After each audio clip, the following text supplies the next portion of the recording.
Our third speaker, again, in the interest of not taking up their time, is Dr. Michael Orsini. Michael, would you like to say a few words about yourself and then carry on with your presentation? Sure. Can everybody hear me? Yeah, so I'm not a real scientist. I'm a political scientist, so I should preface everything I say by that. I'm interested in disability politics. I do work primarily looking at the role of folks who are marginalized from policymaking. That's kind of my starting point. And I think part of what Monica was sort of addressing earlier, there's an education, an ongoing education around disability politics, and I think that it's not about calling out folks, but it's really about finding those spaces to sort of ask those questions and engage those questions in ways that we're not accustomed to doing, because I think within our own comfort spaces, zones, government, academia, community, it's an admission in some way that we're failing, or we don't know the answer. So that's the spirit in which I want to make my remarks as well. So I'm supposed to talk about the policy implications associated with technologies that might assist people with disabilities.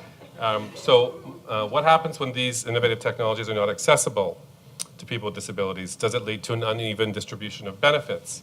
The short answer is yes. I want to return to that later. But before I begin, I want to say a few words in terms of kind of framing my intervention. As I said, I'm a public policy scholar, and I know that sounds super, super exciting.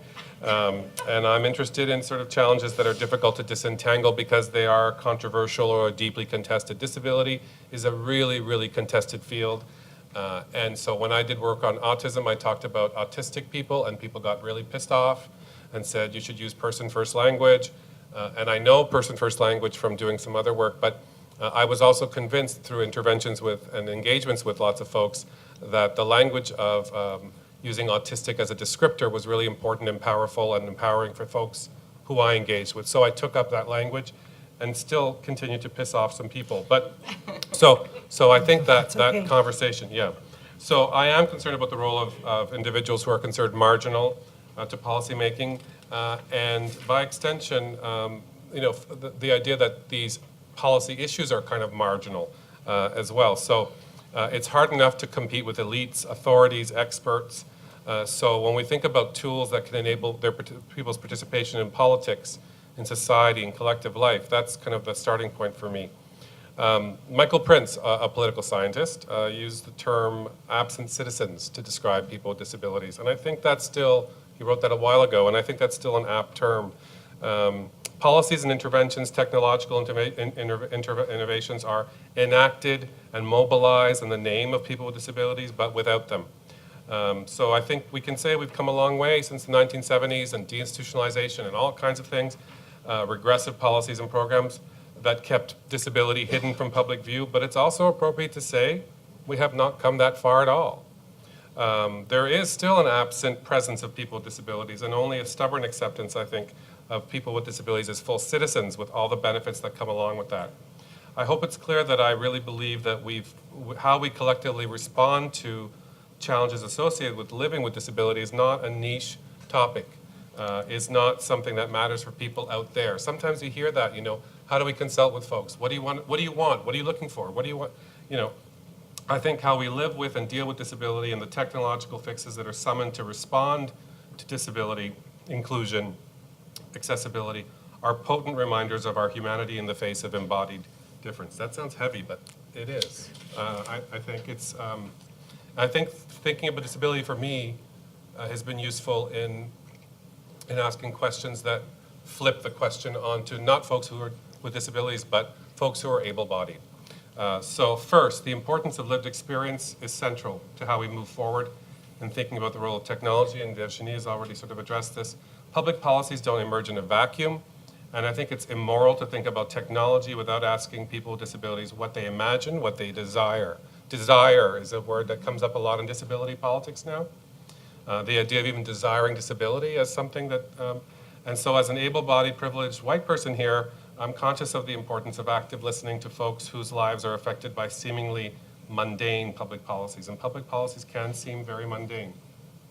Second, I think we need to be mindful and especially careful when it comes to how our interventions, our policy interventions, some of them grounded in access to particular technologies, reproduce ableism. So ableism, to quote disability activists like Lydia Brown, and based in the US, refers to, quote, the systematic institutional devaluing of bodies and minds deemed deviant, abnormal, defective, subhuman, less than. So challenging ableism might lead us to ask different questions, questions that don't take as a starting point what constitutes normal. I've asked this, I think, of Lundy in a previous presentation, interaction, so it's not a surprise, but even when thinking about the role of robots, for instance, in assisting autistic folks with human interaction, what if we posed the question differently and asked how technology could assist non-autistic folks? Autistic people use this term neurotypical to describe non-autistic people. I like that term sometimes. It's helpful, but it's also kind of tongue-in-cheek. The focus on using technology to help autistic people is not always informed by a disability politics that recognizes different forms of being in the world, different ways of interacting. And I urge you, if you have an opportunity, to watch and listen to a video by an activist named Amanda Baggs called In My Language, which is a kind of 9-minute video that tries to describe how she interacts with the world, or they interact with the world as an autistic woman, as an autistic person. Lacking facility with social interaction may not necessarily be a deficit. We know there's a law in disability politics and the way we talk about disability that's framed in deficit terms. Of course, how we understand what constitutes normal social interactions influenced by race, gender, class. Folks who've studied autism in girls, for instance, have shown how living as an autistic girl or young woman is particularly challenging because we have certain gendered assumptions about sociability in girls. We don't extend that to boys. Boys are just boys, right? So I think being progressive in our politics and in our policy interventions can often stop at a recognition of some forms of oppression. It's why we need to ask big questions about the feminist movement having kind of a history of racism, for instance, right? It means that Sarah Ahmed, a really important feminist theorist, has sort of been helpful in getting us to think about, well, this sounds like a progressive policy. Isn't it progressive? Isn't it progressive enough? Many well-meaning liberals have contributed to a long-standing tradition of pushing disability to the political margins. That is the history. That is our history, right? And it would be a tragedy if we continue to relegate technology to a kind of supporting role as a form of charity to help people with disabilities be or become less disabled. So that's why I think it's exciting to hear about things like inclusive design, if you've paid attention to some of those debates.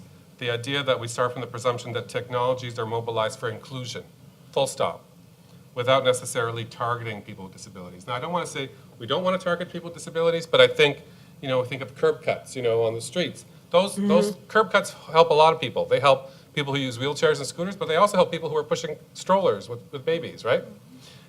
So there's a danger, I think, associated with technologies that are uniquely designed for folks with disabilities because they do inscribe that stigma that accompanies disability. We can't just wish that away.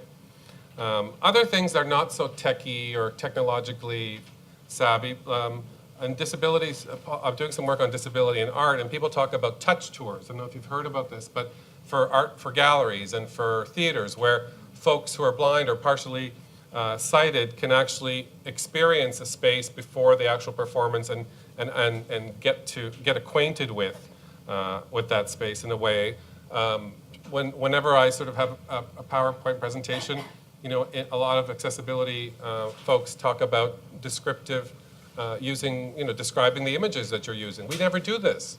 We don't do it. It takes time, but for some folks it would be beneficial to describe some of the images that are on the screen.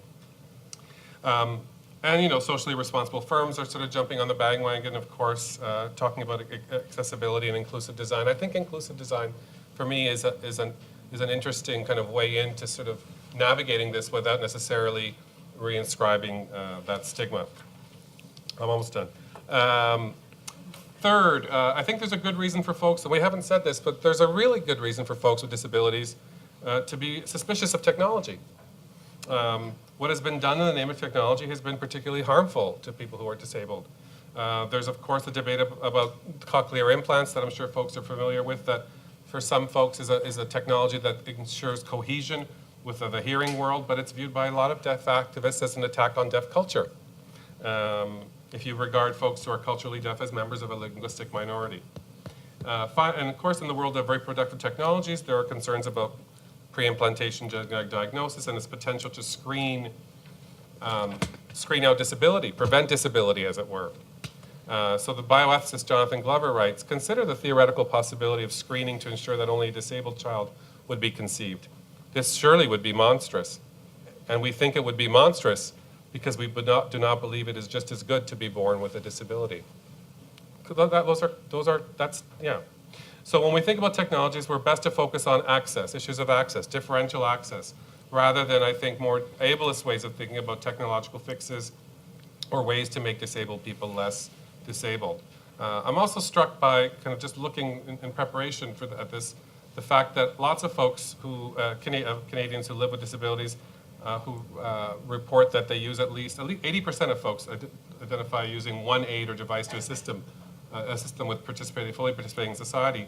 But in that same report, more than a quarter of them said that they needed at least another aid or device that they did not have. And for those who had severe disabilities, almost half reported having unmet assistive device needs. So I want to end with one of the more eloquent people, I think, in disability, in the world of disability, Catherine Frazee, for those of you who are familiar, an activist, scholar, artist, who's been influential in my own thinking as well.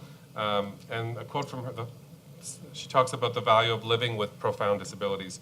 To quote her, the slings that lift us, the tubes that feed us, the instruments that fill our lungs with air and empty our bladders of urine are understood as tools for living rather than as markers of spoiled life. And that is all. Sorry if I went over. No, you're good.